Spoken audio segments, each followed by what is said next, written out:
I've spent 7 episodes telling you about the woman that I'm becoming. I've talked about breaking cycles, unlearning, boundaries, choosing myself, and reclaiming my life. But I've realized that there's something I haven't really done yet. I haven't told you what happened. I've talked about the lessons without telling you all of the stories that taught me those lessons. So tonight we're going back before the healing, before I knew what survival mode was, before I understood generational cycles and curses, and before I became the woman that's sitting in front of you today. I want to introduce you to the little girl who had to learn how to survive. Welcome back to Becoming Her Journey. I'm Lex, and this is episode 8, The Stories I Never Told, My Real Testimony, part 1, Before Everything Changed. Up until this point, I've shared pieces of my story, but I've mostly talked about what I've learned from it. I think if we're really going to continue this journey together, I have to stop only giving you the lessons and start giving you some of the context behind them. So, this isn't going to be me trying to teach you 5 steps to healing. This is me telling my story. And I also want to say before I start that this is my experience and my perspective. I'm not telling these stories to attack anyone, expose anyone, or convince you how to feel about another person. I'm telling you what I remember, what I experienced, and what I felt at the time that all this was taking place, and what I understand about those experiences today. I'm not going to tell my entire life story tonight. There are things that deserve their own conversations. Tonight, I just want to start at the beginning. So before I tell you what happened, I think you need to know who I was. So, little Lexi was such a whimsical, free thinker, open minded, open hearted, carefree, just loved everything about life. I was very optimistic, always saw the glass half full, always wanting to know different things, very inquisitive, very strong willed, right? Always wanted to know the why to things, always wanted to have a deeper breakdown and a deeper meaning of what everything meant and why things were the way they were. I enjoyed connection. I enjoyed playing sports. I enjoyed really spending time with the people that I love. That was something I really truly valued. But I learned along the way that I can't be the only one enjoying those moments, right? It has to be mutual. And so I really enjoyed, you know, the little stuff like shopping and, doing little movie dates and going to the roller skating rink and um bowling and laser tag and walking around the mall.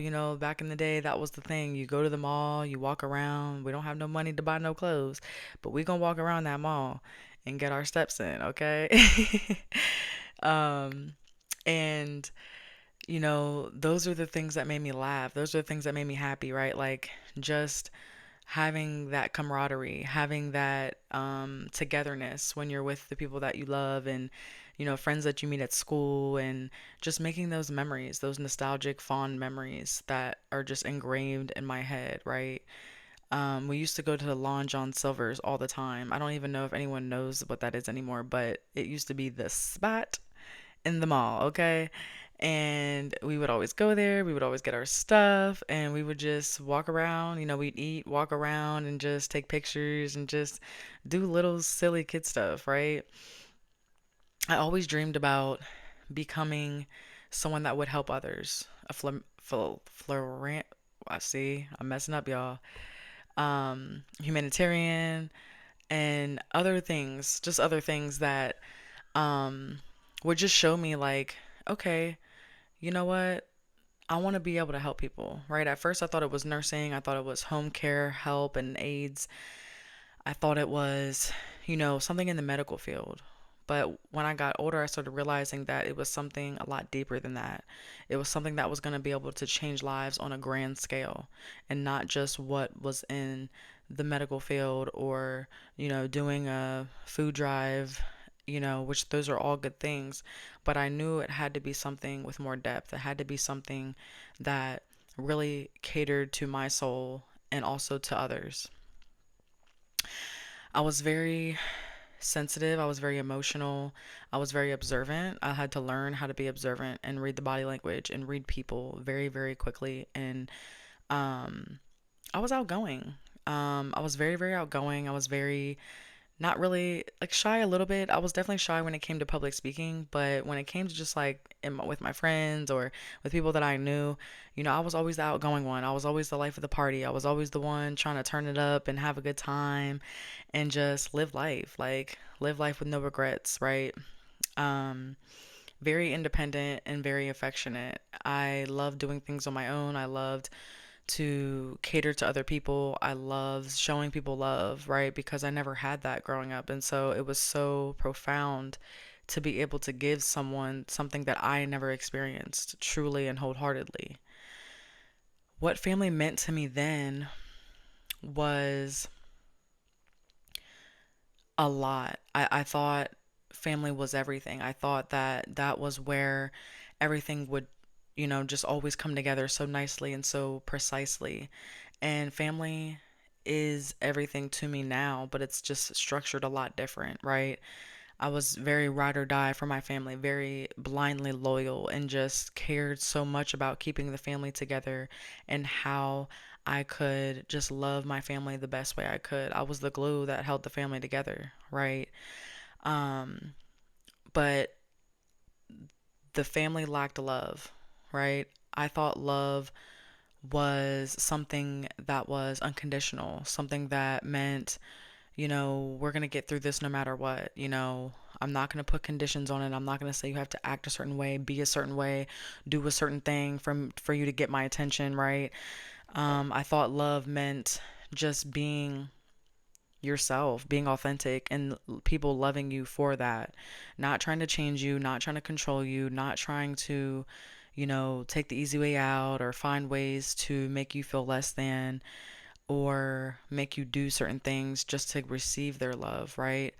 But I thought that love was just something that you naturally have. Like, you don't have to fight for it, you don't have to prove yourself for it. Like, you just love somebody, and that's just it. Um, but what I slowly started realizing is that I was begging the people around me to love me. I was begging my family, my friends, my partners to love me in a way that they couldn't even grasp. A love that was so unreal, right? It's like the love that you see in the movies when they fight for what they want and they love people so deeply and they're willing to be vulnerable. They're willing to put their feelings on the line. They're willing to be open and honest about how they feel, what they want, how we're going to get there because ultimately um when you love someone, like, you're willing to go to the ends of the earth for them, right? And that's how I thought love was, and that's what I thought, my parents and adults in my family would give me, but they just didn't. And it was a heartbreaking moment when you realize that the love in our family was very conditional. It was very um used against you, right? It was used against people in the weirdest, outlandish ways, and it became obvious that our family was foreign to what true love actually was. So I had to really sit with some questions. And one of those questions was, before life taught me how to protect myself, who was I naturally? Right? Sometimes when we tell trauma stories, we introduce ourselves through the worst things that have happened to us. But I wasn't born traumatized. I was a little girl first. And when I look back now, I can still see pieces of her in me, but I can also see exactly where some of those pieces started changing. And I think that's where we have to talk about the environment that I was growing up in. So, normally, our family gatherings would be very chaotic. When I was really little, they seemed a little more cohesive. It felt like when I was younger, it was easy for them to kind of play along and be, act like everything was just smooth and nice and fun. And also, a part of that probably was that it probably was still chaotic, but because I was a child and I wasn't able to pick up on the clues and pick up on what was going on behind the scenes, it was just easier for me to let it roll off my back because I'm a kid and I shouldn't have to be worried about what adults are doing, right? But when everyone was happy, it was a good time, right? If everyone had their way, everyone had their blunt, their drugs, their alcohol, the music was going, we weren't bringing up old weird shit. We weren't trying to start animosity, right? Me and my cousins were a lot younger then, so like we were all just like super close and we'd play and hang out. And it was just a smooth, fun time. Like it wasn't forced. It didn't feel awkward. It didn't feel like we were like forcing each other to be there or forcing each other to have a good time. Like it felt a little more at ease, right? Like it wasn't fake. Um, but when alcohol and drugs are involved, conflict, disagreements, and hurt enter the situation, right? Pride and ego enter the situation, and it is very hard for my family to get out of that once it starts, right? And everyone would be super drunk, everyone would be off the pills, off the weed, whatever their choice of drug was, and everyone gets to arguing. Everyone's, someone says one slick comment, now it's we're going head to head, right? Like people are gearing up to go to war. We're spitting like heinous things at each other. We're just saying the most hurtful shit. It's like who can hurt each other the worst? How can I really hit them where it hurts, right? And you can tell that these were things that they been had on their chest. Then they was just waiting to say it. Like one thing about my family is they're so fake, and they be thinking shit and they won't say it in the moment. But then when they get in an argument, now all of a sudden all this shit starts coming out. And it's like, oh, you been wanted to say that. You've been waiting on your moment to say that, huh? Um, and it just became really awkward because it's like they don't know how to communicate. Our family never knew how to communicate. They never knew how to actually have a productive, meaningful conversation without throwing jabs, without trying to hit below the belt, without trying to cuss each other out or throw hands or name call, or dismiss, gaslight, manipulate. Those were all things that were just normal. Like gaslighting was normal, the love bombing was normal, the dismissiveness was normal, listening to respond was normal instead of listening to understand, right? And if someone started saying something they didn't like or they couldn't get a word in, the conversation was just over. They leave, they walk away, they block each other, they're deleting messages, don't ever come to my house again, all these really just crazy threats. Like, I don't want you here anymore. This is why I don't fuck with you now. And it's like, but we were just cool an hour ago. Now you don't fuck with me. This is why you haven't been fucking with me. So which one is it? Right?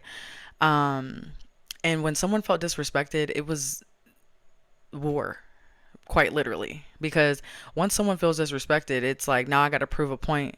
Now I got to really stand on business and let you know that you're not going to play with me like that. And I can understand standing up for yourself. I understand trying to be on one accord and like stand up for yourself, essentially, right? Like, I get that. But when it gets to a point where you're just out here going crazy, like you're saying the most wild shit just to prove a point or just to hurt someone's feelings, it's like what is the solution in that?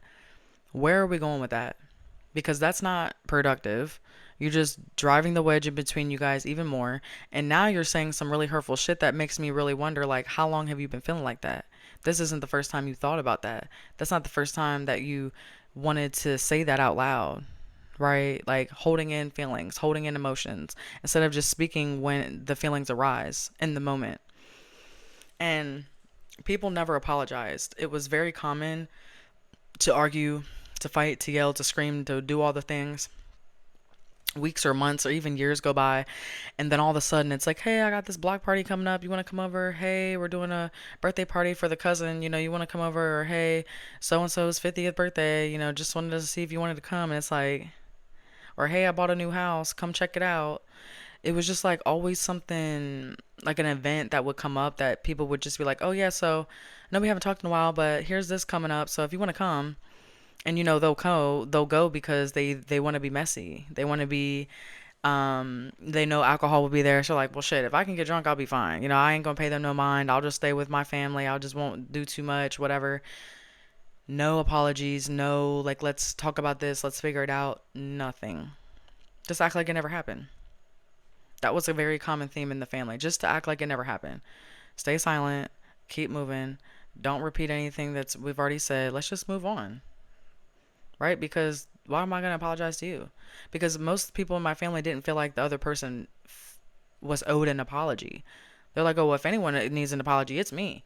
I'm not apologizing to them. They need to apologize to me. And it was just like, bro, what are we doing? Like, why is it that y'all feel so entitled? Like, what is going on? You both need an apology. You both need to apologize to each other.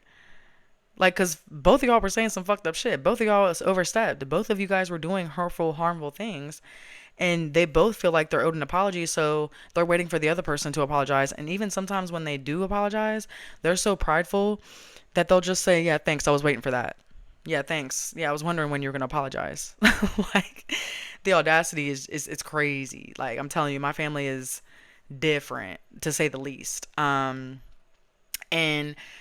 it was always a tit for tat mentality. It was always like, you do me bad, I'm gonna do you worse. You taking it to hell, I'm taking it to heller. You know what I'm saying? You hitting below the belt, I'm chopping off legs. Like, it was just never maturity. There was no maturity. There was no, like, let's talk about this. Let's really figure out, let's get to the bottom of this. Let's figure out what's going on. But the real reality is that a lot of arguments would be fought over stupid shit because it was really childhood trauma that was really affecting their relationship in their adult years. They were shit that they needed to talk about and heal from when they were kids. And because they never did that, and because no one ever wanted to hear them out, they carry that into adulthood with the chip on their shoulder, like, oh, they owe me. They owe me because I used to babysit them all my life. You know, my childhood was taken from me because I was being a babysitter to my sisters, or I had all the responsibility because I was the older brother, or they felt like, oh, they were supposed to be there for me and they weren't, and so now I don't know. Like, it just was so many different angles, and it's like they never took the time to really talk about that. They were always just trying to blame the other person, tit for tat. And family loyalty really meant loving and being loyal blindly. It meant doing whatever the other person said that you should be doing. It meant, okay, you know what? Yeah, I'm going to just shut up. I'm just going to listen to what they have to say, and then I'm just going to go along with it. Because that's what they want me to do. They don't want me to actually have a voice. They don't want to actually hear what I have to say. They don't want to hear my side of the story or how I feel. They just want me to listen to their emotions, their feelings, their story, and then say, okay, great, have a good day. Because no one in my family was ever heard. So everyone wants to be the one to be heard. Everybody wants to be the one to have the last word. Everybody wants to be the one to be the top dog in the room. And it was really exhausting, right? And when I was a kid, I just remember thinking, like, I don't know what the fuck is going on, right? Like, little Lexi is over here really just at a loss for words because it's like, what the fuck is going on? And why are y'all so toxic and volatile with each other? Y'all just told each other you loved each other. We just took all these family photos and saying how we're so excited to do family outings and do all this shit. We just sat here and planned the whole thing for the cousin's birthday. And now you're saying you can't see each other. And this is why we don't get together now. And this is why I don't invite you places. This is why we don't hang out. That's why it's been 5 months since I talked to you or saw you, because I don't fuck with you like that. It's like the switch up is crazy, right? And I didn't have words for the dysfunction, the generational trauma, the emotional regulation, narcissism, boundaries, or survivor mode because I was a child, right? And to me, this was just family. It was normal. Like, I didn't have anything to compare it to. I didn't have someone saying, like, hey, this actually isn't normal. Like, hey, yeah, this isn't what normal families do. Like, this is very chaotic. This is very toxic. This is very not loving, not caring, not empathetic and sympathetic and unconditional love. This is the total opposite of that. So, without anybody ever sitting me down and teaching these key attributes on how to really handle yourself, I learned that love and anger and conflict and safety were just things. They really didn't have a meaning, right? Because everyone's meaning was different. Everybody wanted things to be their own way. Everybody wanted to have it their way or the highway. And so safety was non existent, love was non existent. When you're angry, you're going to be yelling and fussing and hollering and screaming. Conflicts happen. People are just going crazy at the mouth and then just expect you to take it. They don't really want you to respond. They don't want you to stand up for yourself. They just want you to take it because they feel like you deserve it. And that's what love looked like to me. Just saying a bunch of hurtful shit, always just getting under each other's skin, make up tomorrow, have some sex, and make up and just be like, oh yeah, that was just a drunk night. Yeah, I said some things I shouldn't have said, you know. But we all do that. No accountability, no, reflection, no self identification of like, hey, I probably should have like handle that a little differently. I probably shouldn't have like went so hard like that. I have my feelings are valid, but I still need to be respectful to the other person, right? Because when they're coming at me, I don't like that and I start spazzing. So why would you do that to someone else? But no one could be mature enough to have a real conversation without their feelings getting hurt. Everybody was very weak minded, very immature, and the second someone said something they didn't like, the conversation was over. And when you grow up in an environment where things can change so quickly, you start learning things without realizing that you're even learning them. And one of the first things I learned was how to read a room. And that was something I had to learn very, very early. I had to learn how to be very observant. I had to read facial expressions, tone changes, the footsteps, whether they were big, small, light, or loud, silence, the silent treatment, just always, you know, trying to withhold love, trying to withhold attention because you're pissed off at somehow something transpired. Body language, somebody's mood, when the fun was starting to turn into conflict, right? It was all those things that I had to really pay attention to.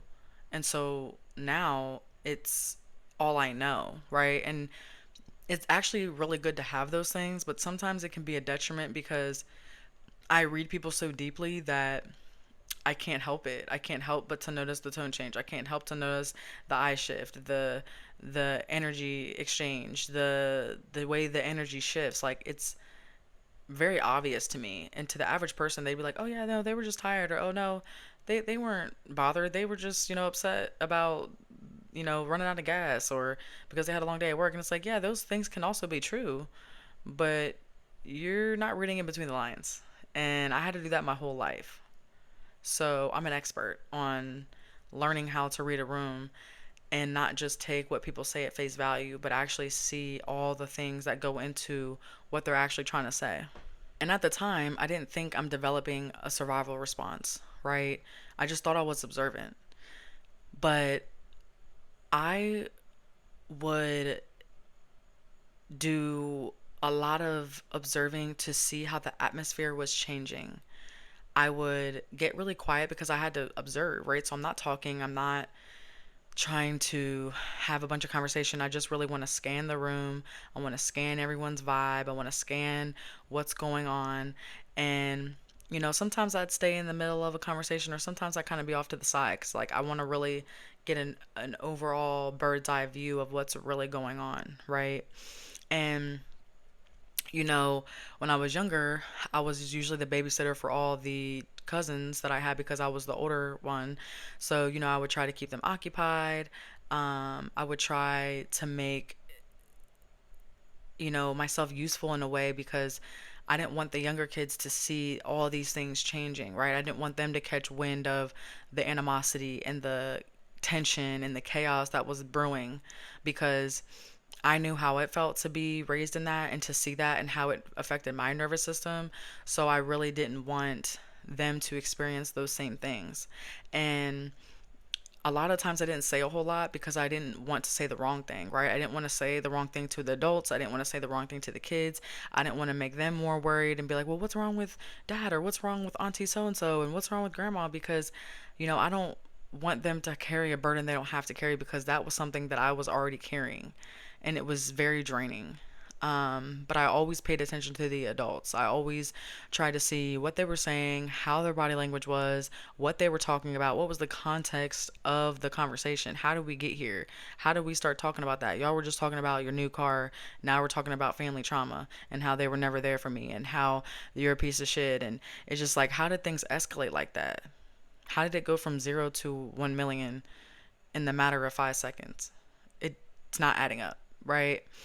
Um, but I had to really ask myself, like, when did being observant stop being a part of my personality and start becoming something I needed to feel safe? And I honestly had to really sit with that because I never felt safe in any environment that I was in with my family, my friends, anything, right? Because it starts at home. When you start realizing that this is your normal, you go out and unintentionally attract those same people. And all the people that are actually, not toxic, you think are weird. You think they're boring. You think that they don't have a life or that they're don't have any characteristics about them that you would like. But that's just simply because you're so used to chaos that you don't know what peace looks like. You don't know what a normal, quote unquote, um, conversation looks like. You don't know how to handle conflict without arguing and yelling and screaming and, doing all the extra shit, right? And I noticed from a very early age that I had to do that in order to feel safe. I had to feel in control. I had to make sure that I was able to read the room, get the kids to safety, make sure that things weren't escalating to a point where people would make a mistake that they couldn't come back from. I had to always kind of be the middleman. I always had to kind of step in and say, like, why are we doing this? Like, please stop, don't, whatever. And just to kind of get them to say, like, hey, there's still kids here. And I'm also one of those kids. And just because I'm 12 doesn't mean, or 10 or 8 or 9 or 13 doesn't mean that you know I should just be used to this by now, right? Like this isn't because that was their normal when they were kids, right? So they're like, oh yeah, well, you got it easy because when I was growing up, pots and pans were flying and cops was always being called and the cops were always called a lot during family functions and people may not have always been arrested, but the fact that it even got to that point where neighbors or someone in the household had to call the cops says a lot about what the fuck was going on. Like, and once they got government jobs, obviously they had to chill out a lot because you work for the government. You mess around and lose that clearance, you're done. Right? So as they got older, they started chilling out a little bit, but it was only because they had something to actually lose. Right? And there's one memory that really captures what I mean when I say I had to learn to read the room young. I was about 10 or 11 years old when I was at my aunt's house, and she had had my other aunt over, their friend, their mutual friend, and it was me and all my cousins, and we were at my aunt's house. And I was there babysitting them, but I also liked to come over just to hang out because my aunt would do my hair. And that would be one way that we could connect when I was younger because we really didn't bond over anything but trauma and her doing my hair. Um, and, I wanted to get an allowance. I wanted to babysit. So they give me a couple dollars and it worked out because they were drinking and always partying. And so it worked out for everybody, right? The mood always starts off good. It always starts off fine because people aren't really drunk yet. Everyone's just got done eating. Our bellies are full. We're chilling, right? Everything's going smooth and according to plan. But there's always a shift. There's always a part where someone says something slick, someone does a joke that's not really a joke. Really, it's just them being passive aggressive and trying to say what they want to say without essentially coming off like a bitch or too direct.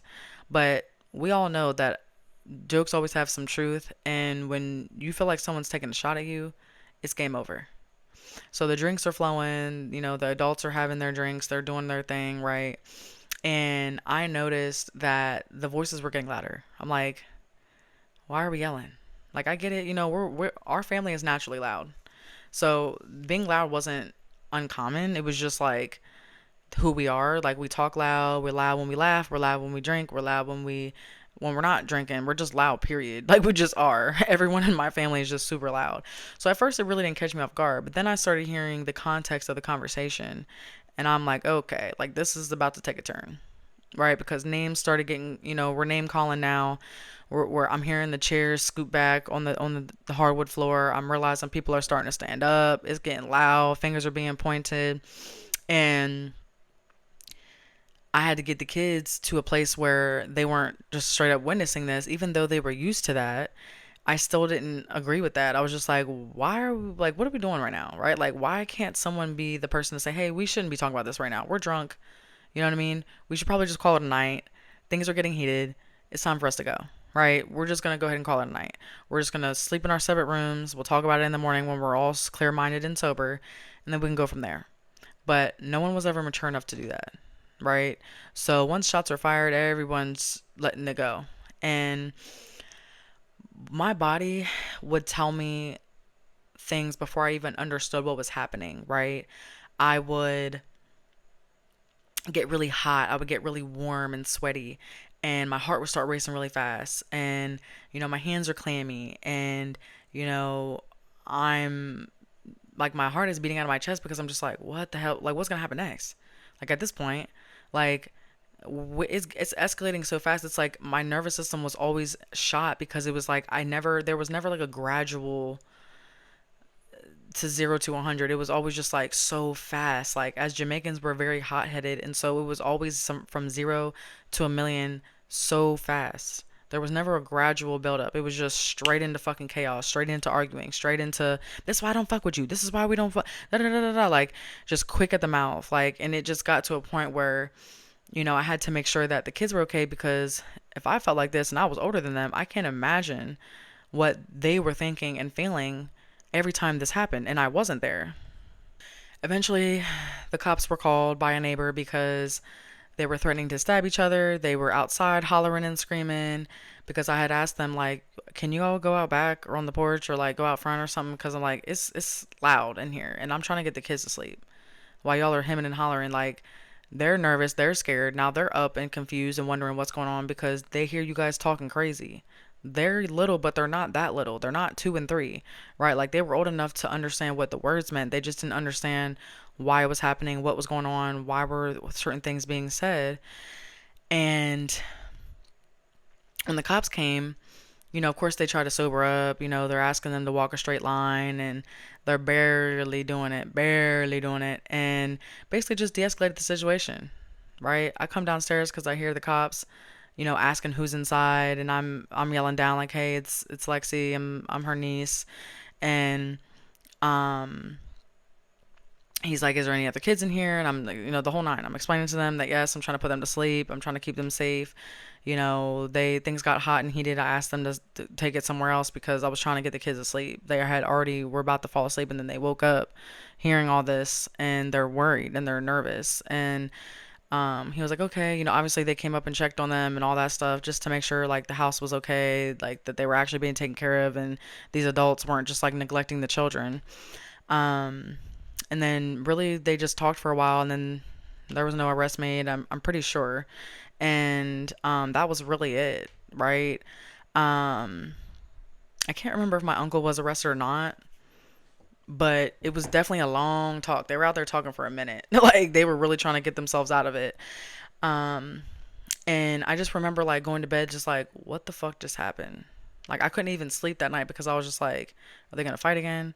Are they gonna try to come in the room and start talking to us and like trying to say this and that and the third? Because they had a thing of like trying to apologize when they were drunk, but it really wasn't an apology. It was just like they felt guilty. So they were just like, yeah, I'm really sorry that happened.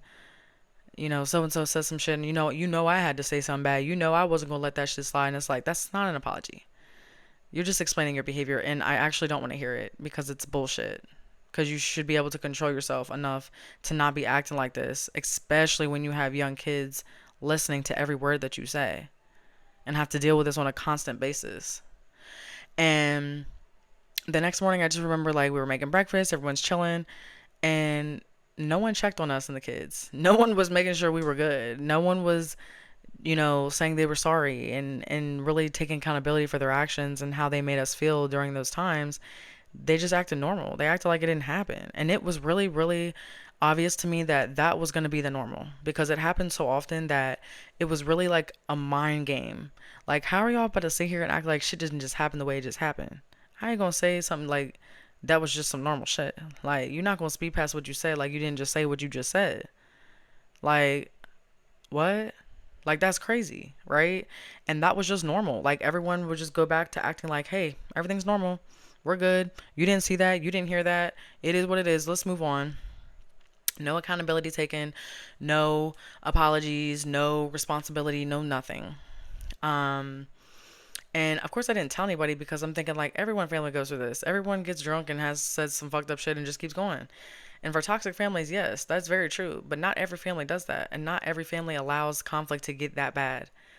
Most families can say, hey, you know what? I'm going to go ahead and hit the hay. I'm going to go ahead and go to bed because clearly we're not on the same page and I don't want this to escalate more, say the wrong thing, hurt each other. Like, let's not take it there, right?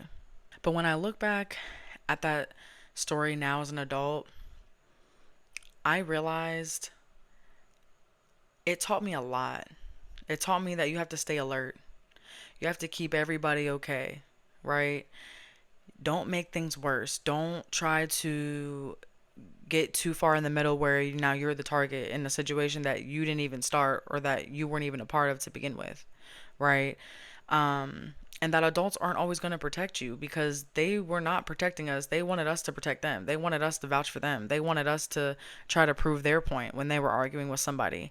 And, I realized that I had to handle things myself, like, because they weren't capable of doing it for themselves or for others, especially the children. And it really bothered me because it was like, you guys are supposed to be the protectors. You guys are supposed to be the ones that do everything that, like, you're the foundation. Why am I having to be the foundation at 11 years old? Why am I having to be the one that has your back and that's corroborating a story for you when that's not my place to even be doing that? Even if I did hear everything, why are you putting me in the middle of some bullshit? Why are you making me speak up when it's not I'm any other time you want me to be a child, now all of a sudden you want me to be an adult's business to prove your point. Like, you know what I'm saying? It's like, come on. Like, that's childish. And that's the part that took me years to understand. The event ended, right? The situation ended. But what I learned from the event came with me. It stuck with me. And it was something that it was so hard to let go of because that was our normal. In the family, that was normal. All that chaos and drama and the bullshit and then pretending like it didn't happen was normal. There was no protection. There was no accountability and responsibility. It was just deflecting and blaming someone else.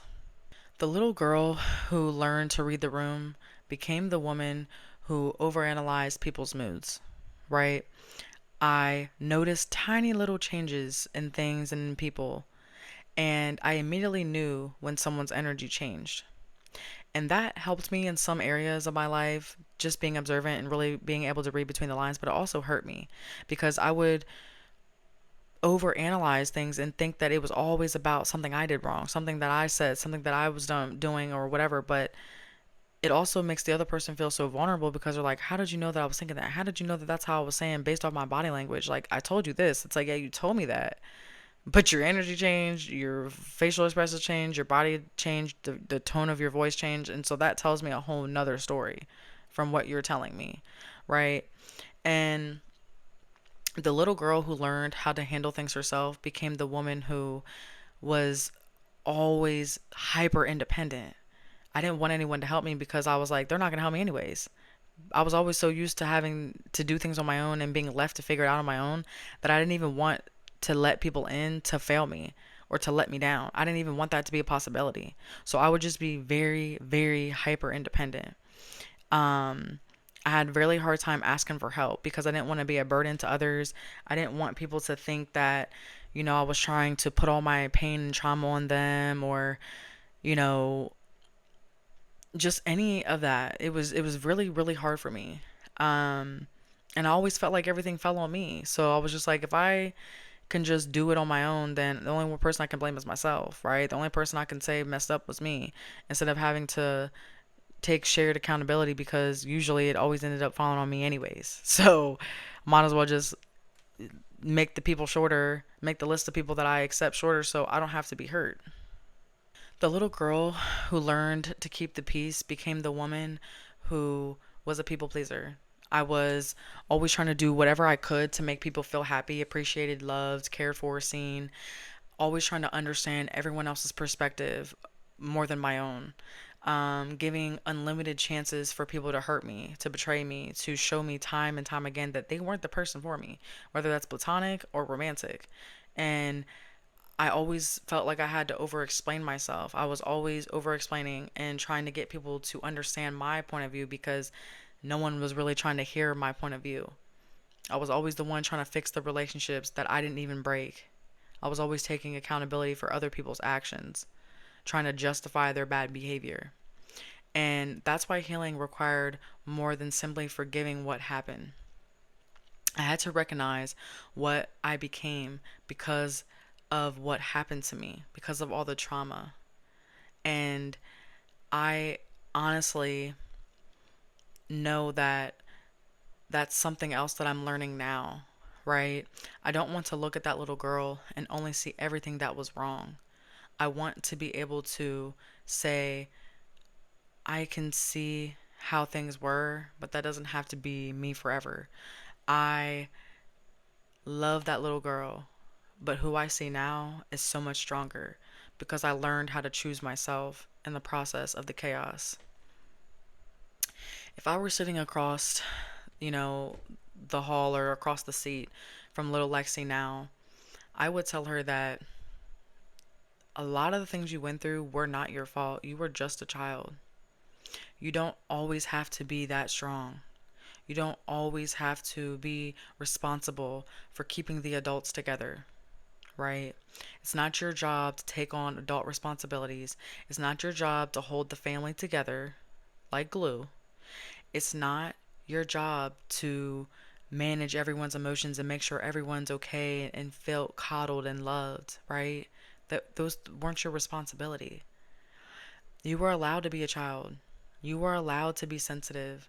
You're allowed to understand that being sensitive doesn't mean that you're weak or dramatic or too much, right? You didn't have to earn love by being useful. You just had to be yourself. And the right person was going to love you regardless. And those are things that I wish I would have heard as a child and just lessons to learn, right? Those are things I just wish I knew. But that just wasn't the case for me because my family felt like those things were true. They felt like you had to earn love and that, you have to be super strong. You can't show weakness and being sensitive and overly emotional is being dramatic and it's too much and I can't handle that. And so I just got told that my whole life and it really broke me down, right? And so I always hold space for little Lexi because little Lexi is still within me, and I'm still learning to break those patterns and those cycles because I've lived with it for 28 years. And so now it's going to take me a while to undo those things and really understand what it means to choose yourself, to be okay and feel your emotions without feeling guilty, without feeling like you're too much. Um, and I think the little Lexi would love the woman that I've become today. I am cutting people off that no longer serve me. I'm seeing the red flags. I have the pattern recognition. I'm listening to my discernment and intuition. And I'm not letting people boss me around. I'm not letting people tell me how I should live my life. I'm not letting people tell me how I should feel. I'm not letting people dictate how I move, how I act, and what's to come for me. Right?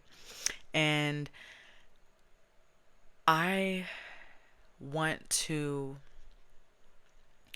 reclaim a lot of the things that little Lexi wasn't able to do. Like, I wasn't able to do a lot of things, and it really affected the way that I carried myself throughout life. I used to be very creative, right? So now I want to reclaim my creativity, my softness, my curiosity, and my confidence, my silliness, and my ability to dream because I was always that kid. I was always whimsical and outgoing and creative and super soft and gentle and confident and sassy and silly and just so like just carefree. and just loved life to the fullest. But somewhere along the way, I got crushed. And somewhere along the way, it turned me into a different person because I realized that I wasn't safe. I wasn't safe to be myself. I wasn't safe to feel. I wasn't safe to heal. I wasn't safe to really observe the world through a different lens than what everyone else wanted me to see the world as. And I think that's where I'm going to stop tonight. Not because that's where the story ends, but honestly, we're barely getting started, baby. Tonight wasn't about telling you every traumatic thing that has ever happened to me. It's about giving you the foundation, right? Because before I can tell you about the relationships, before I can tell you about the people I chose, before I can tell you about the things that I tolerated, before I can tell you about the motherhood, the marriage, starting over, or the woman that I'm becoming, you have to understand the little girl who learned what safety, love, loyalty, and survival meant first. And maybe that's something that I'm finally understanding myself. I spent years asking, why am I like this? Why do things like this keep happening to me? And healing taught me to start asking, what happened that taught me to become this way, right? And now I'm learning to ask an even better question. What do I want to become now that I understand where it came from?